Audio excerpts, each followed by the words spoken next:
नमस्कार विद्यार्थियों, मैं अनिल कुमार यादव, सहायक आचार्य राजनीति विज्ञान, राजकीय कन्या महाविद्यालय बहरोड। विद्यार्थियों, पिछले वीडियो में हमने आपको अमेरिका संविधान की विशेषताओं के बारे में चर्चा की थी, जिसमें हमने अमेरिका संविधान के निर्माण के बारे में,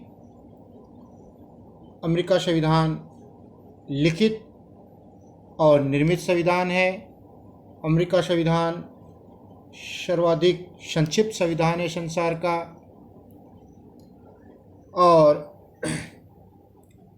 संघात्मक शासन व्यवस्था, इन विशेषताओं के बारे में चर्चा की थी। इसी कड़ी में आगे बढ़ते हुए आज के इस YouTube वीडियो चैनल में हम आपको अमेरिकी संविधान की शेष जो विशेषताएं हैं उनके बारे में चर्चा करेंगे।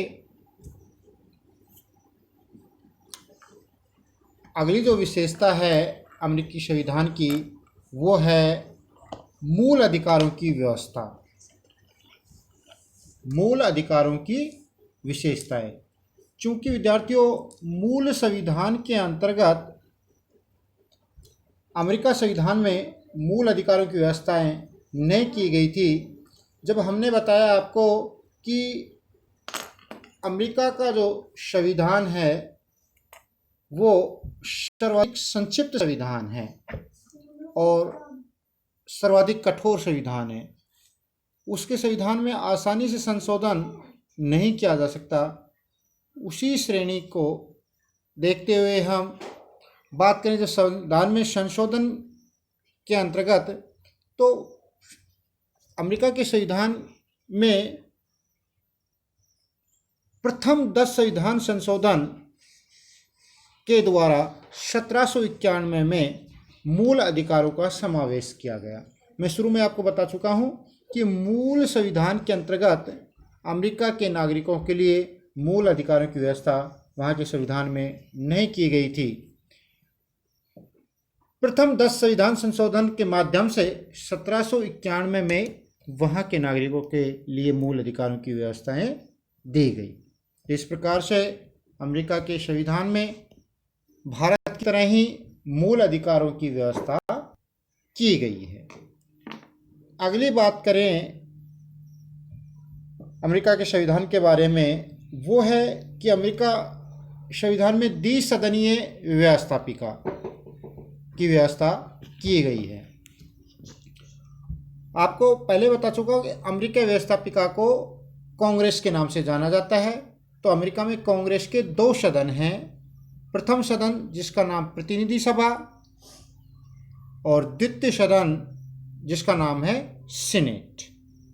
यहाँ पर द्विसदनीय व्यवस्थापिका में प्रथम सदन जो प्रतिनिधि सभा है वो जनता का प्रतिनिधित्व करती है। प्रतिनिधि सभा जनता का प्रतिनिधित्व करती है, क्योंकि जो प्रतिनिधि सभा के जो सदस्य हैं जनता के द्वारा निर्वाचित होते हैं।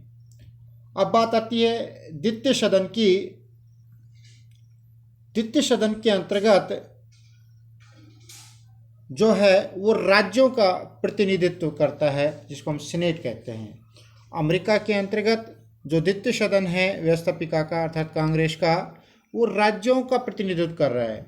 और मैंने पहले आपको बताया था कि भारत के द्वितीय सदन, जिसको राज्यसभा कहा जाता है, उसमें राज्यों को राज्यसभा के अंतर्गत यानी द्वितीय सदन के अंतर्गत समान प्रतिनिधित्व नहीं है। प्रत्येक राज्य को जनसंख्या के अनुपात में प्रतिनिधित्व दिया गया है द्वितीय सदन में, लेकिन अमेरिका में ऐसा नहीं है। अमेरिका में जो द्वितीय सदन है उसके अंतर्गत जो राज्यों को प्रतिनिधित्व दिया गया है वो समान रूप से दिया गया है। प्रत्येक राज्य को समान सीनेट के सदस्य चुनकर भेजे जाने की व्यवस्था है। जैसे अमेरिका में 50 राज्य की जब बात करें तो प्रत्येक राज्य से 2-2 सीनेटर चुनकर आते हैं। इस प्रकार स्पष्ट है कि अमेरिका के अंतर्गत द्विसदनीय जो व्यवस्थापिका की बात कही गई है, उसमें जो प्रतिनिधि सभा है वो जनता का प्रतिनिधित्व करती है, और दूसरा जो सदन है सीनेट, वो राज्यों का प्रतिनिधित्व करते हैं, और राज्यों को सीनेट में समान प्रतिनिधित्व अर्थात प्रत्येक राज्य को 2 सदस्य चुनकर भेजने की व्यवस्था की गई है।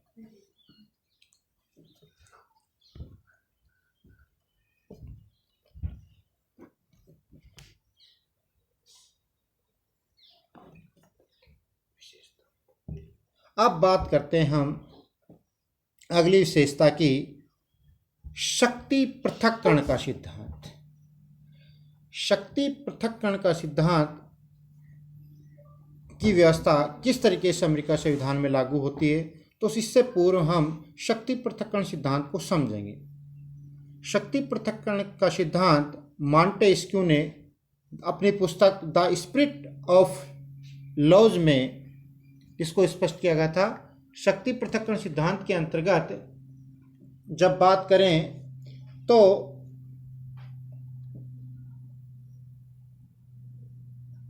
मॉन्टेस्क्यू ने कहा कि जो शासन का अंग है, व्यवस्थापिका, कार्यपालिका और न्यायपालिका, उनके मध्य शक्तियों का बंटवारा कर देना चाहिए, और प्रत्येक शासन के अंग के अपने अपने अलग अलग कार्य होने चाहिए, और उनका एक दूसरे के कार्यों में कोई हस्तक्षेप नहीं होना चाहिए। इसी सिद्धांत को अपनाते हुए अमेरिकी संविधान में भी शक्ति पृथक्करण के सिद्धांत को अपनाया गया है। व्यवस्थापिका के अपने अलग निश्चित कार्य हैं, कार्यपालिका के अपने अलग निश्चित कार्य हैं, और न्यायपालिका के अपने अलग निश्चित कार्यों की व्यवस्था अमेरिका संविधान के अंतर्गत की गई है। अब बात करते हैं अगली विशेषता की, जिसमें नियंत्रण एवं संतुलन का सिद्धांत, check and balance. Check and balance के अंतर्गत शक्ति पृथक्करण सिद्धांत चूंकि पूर्ण रूप से लागू नहीं हो सकता, सरकार के प्रत्येक अंग को बिल्कुल पृथक नहीं किया जा सकता, इसी को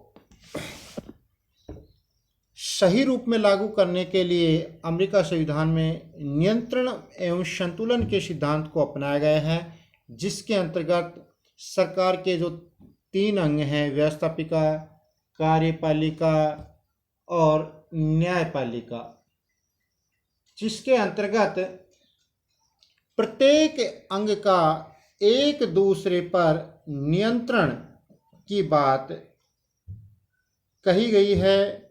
किस तरीके से प्रत्येक अंग एक दूसरे पर नियंत्रण रखकर एक दूसरे के कार्यों में बाधक भी ना बनकर शासन व्यवस्था को अच्छी तरीके से संचालित कर सके, कोई भी सदन निरंकुश ना बने, इस बात को सुनिश्चित करने के लिए अमेरिका के संविधान में नियंत्रण और संतुलन की बात कही गई है। चूंकि अमेरिका में सरकार के तीनों अंगों के लिए ऐसा प्रबंध कर दिया गया है कि तीनों ही अंग आपस में एक दूसरे पर ऐसा नियंत्रण बनाए रखे कि शक्ति का संतुलन बना रहे, कोई भी एक अंग निरंकुश ना हो सके। तो विद्यार्थियों, यहाँ नियंत्रण और संतुलन का सिद्धांत अपनाकर शक्ति पृथक्करण के जो सिद्धांत की बात कही गई थी, उसको साधने की कोशिश अमेरिका के संविधान में की गई है। जैसे उदाहरण के लिए अपन देखें कि राष्ट्रपति देश का प्रमुख कार्यपालक या स्वामी है, उसमें उसके बारे में कहा जाता है कि दुनिया में वह सबसे अधिक शक्तिशाली कार्यपालक है, परंतु राष्ट्रपति की शक्तियों पर अमेरिकी कांग्रेस का नियंत्रण रहता है ताकि राष्ट्रपति निरंकुश नहीं बन सके। अर्थात कार्यपालक जो है अमेरिका का राष्ट्रपति, उस कार्यपालिका पर एक तरीके से कांग्रेस का नियंत्रण स्थापित किया गया है। और किस माध्यम से? कि राष्ट्रपति को अपनी शक्ति का दुरुपयोग करने से रोकती है। कांग्रेस को अधिकार क्यों है? प्रतिवर्ष देश का बजट स्वीकार करे। बजट स्वीकार करने की शक्ति यहाँ पर छात्रों कांग्रेस को दिया गया है। यदि अमेरिका का राष्ट्रपति मनमानी करना चाहे और यदि धन व्यय करने की स्वीकृति न मिले तो राष्ट्रपति ऐसा नहीं कर सकता, क्योंकि जब मनमानी करेगा तो कांग्रेस के द्वारा बजट स्वीकार करने में परेशानी पैदा होगी और जिससे फिर राष्ट्रपति अपने आप ही नियंत्रण में आ सकता है। दूसरी ओर राष्ट्रपति भी कांग्रेस के विधायी शक्तियों पर नियंत्रण रखता है। जिस तरीके से कांग्रेस बजट के मामले में अपने अधिकारों का प्रयोग करते हुए राष्ट्रपति पर नियंत्रण करता है, उसी प्रकार से राष्ट्रपति भी कांग्रेस की विधायी शक्तियों पर नियंत्रण रखता है।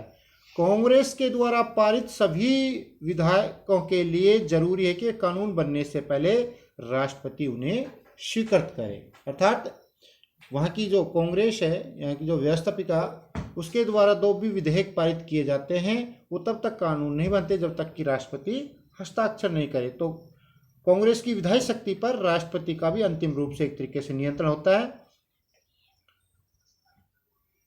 राष्ट्रपति को विधेयकों पर वीटो करने का अधिकार है। राष्ट्रपति कांग्रेस के द्वारा जो विधेयक पारित किए जाते हैं उनको वीटो कर सकता है और इस आधार पर कांग्रेस पर उन पर नियंत्रण कर सकता है। राष्ट्रपति को यह भी अधिकार है कि किसी विधेयक को स्वीकार करे तो करे या ना करे। इसी के साथ कांग्रेस को भी यह अधिकार है कि वह राष्ट्रपति द्वारा अस्वीकृत विधेयकों को पुनः पारित कर दे।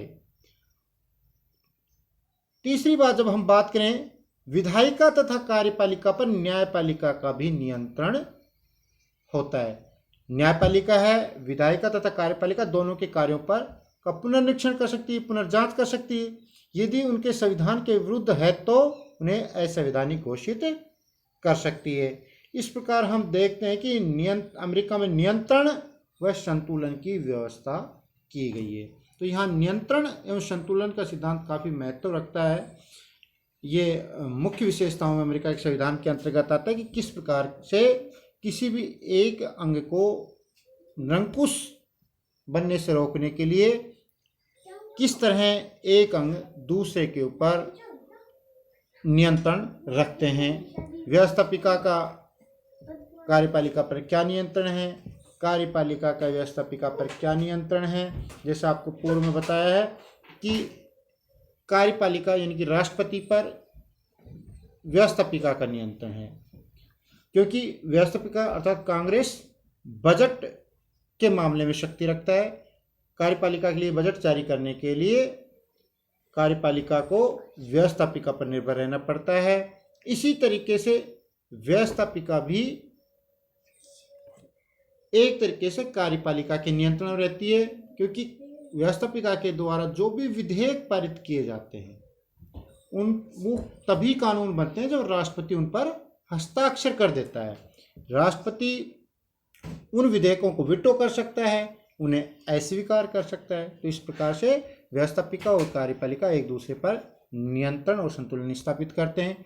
इसी प्रकार तीसरे अंग की जब बात करें न्यायपालिका, न्यायपालिका भी व्यवस्थापिका के द्वारा जारी किए गए किसी कानून और कार्यपालिका के किसी आदेश पर रोक लगा सकता है, उनकी पुनर्जांच कर सकता है। अर्थात अमेरिका के अंतर्गत न्यायपालिका को न्यायिक पुनर्अवलोकन की शक्ति दी गई है। वहाँ का सर्वोच्च न्यायालय व्यवस्थापिका के द्वारा बनाए गए किसी भी कानून की समीक्षा कर सकता है, उसका पुनर्अवलोकन कर सकता है और यदि संविधान के वो विपरीत हैं तो उसको रद्द कर सकते हैं। तो इस प्रकार हमने देखा कि किस तरीके से अमेरिका के अंतर्गत सरकार के तीनों अंग एक दूसरे पर नियंत्रण बनाते हुए किसी भी एक अंग को या एक सदन को निरंकुश बनाने से रोकते हैं। अब अगली विशेषता की जब बात करें हम विद्यार्थियों, वो है दोहरी नागरिकता। दोहरी नागरिकता के अंतर्गत जब हम बात करते हैं अमेरिका के संविधान के अंतर्गत, तो वो यह है कि संयुक्त अमेरिका एवं जिस राज्य का जो निवासी है व्यक्ति उसका भी नागरिक होगा। यानी कि दो प्रकार की नागरिकता अमेरिका संविधान में, एक व्यक्ति संयुक्त राज्य अमेरिका का भी नागरिक होता है और जिस राज्य में वह निवास करता है उस राज्य का भी वह नागरिक कहलाता है। अमेरिका संविधान की इस विशेषता के अंतर्गत अमेरिका का प्रत्येक नागरिक दोहरी नागरिकता को धारण करता है। पहली नागरिकता उस राज्य की जहां वह रहता है। दूसरी नागरिकता अमेरिका की नागरिकता धारण करता है। जैसे एग्जांपल हम दें कि आप अमेरिका के नागरिक हैं और अमेरिका के राज्य अलास्का के निवासी हैं, तो आप की एक नागरिकता अलास्का की भी है और दूसरी अमेरिका की। तो स्पष्ट हो, भारत में विद्यार्थियों इस तरह की व्यवस्था नहीं है। भारत में एकल नागरिकता को अपनाया गया है। प्रत्येक व्यक्ति केवल और केवल अपनी नागरिकता का जब बात करें तो वो कहेगा आई एम इंडियन। लेकिन अमेरिका के अंतर्गत दोहरी नागरिकता को अपनाया गया है कि वो अमेरिका का भी नागरिक होगा और जिस राज्य में वो निवास करता है, जैसे वो अलास्का में निवास करता है तो वो अलास्का का भी नागरिक कहलाएगा। इसके अलावा जब हम बात करें अमेरिकी संविधान के अंतर्गत, वो है अध्यक्षात्मक शासन प्रणाली। अमेरिका में अध्यक्षात्मक शासन प्रणाली को अपनाया गया है। मैंने पहले ब्रिटेन के संविधान के संदर्भ में आपको व्यवस्थापिका और कार्यपालिका के संबंधों के आधार पर शासन व्यवस्था के दो रूप बताए थे विद्यार्थियों। एक था संसदात्मक शासन व्यवस्था और एक था अध्यक्षात्मक शासन व्यवस्था। संसदीय शासन व्यवस्था में, जो कि ब्रिटेन के संविधान की विशेषता है, जिसमें कार्यपालिका और व्यवस्थापिका में घनिष्ठ संबंध पाया जाता है। कार्यपालिका के जो सदस्य होते हैं वो व्यवस्थापिका में से ही चुने जाते हैं, जबकि अध्यक्षात्मक शासन प्रणाली में कार्यपालिका और व्यवस्थापिका में कोई संबंध देखने को नहीं मिलता है। कार्यपालिका के सदस्य व्यवस्थापिका में से नहीं लिए जाते। अमेरिका में यह व्यवस्था की गई है। अमेरिका में कार्यपालिका के सदस्य प्रत्यक्ष निर्वाचित होते हैं, व्यवस्थापिका के सदस्य प्रत्यक्ष निर्वाचित होते हैं। इस प्रकार से अमेरिका के अंतर्गत अध्यक्षात्मक शासन प्रणाली को अपनाया गया है। अमेरिका के अंतर्गत वास्तविक और नाममात्र का कार्यपालक में कोई भेद नहीं है। अमेरिका का राष्ट्रपति ही वास्तविक कार्यपालक होता है, जबकि ब्रिटेन के अंतर्गत जो संसदीय शासन प्रणाली अपनाई गई है उसमें नाममात्र और वास्तविक कार्यपालिका का भेद है। वहाँ नाममात्र का कार्यपालक वहाँ का राष्ट्रपति सम्राट होता है, जबकि वास्तविक कार्यपालिका शक्तियाँ ब्रिटेन का प्रधानमंत्री सहित मंत्रिपरिषद होता है। तो विद्यार्थियों, आपने इस वीडियो के माध्यम से अमेरिकी संविधान की विशेषताओं को देखा। आशा करते हैं कि आप इसको समझ पाए होंगे। थैंक्स।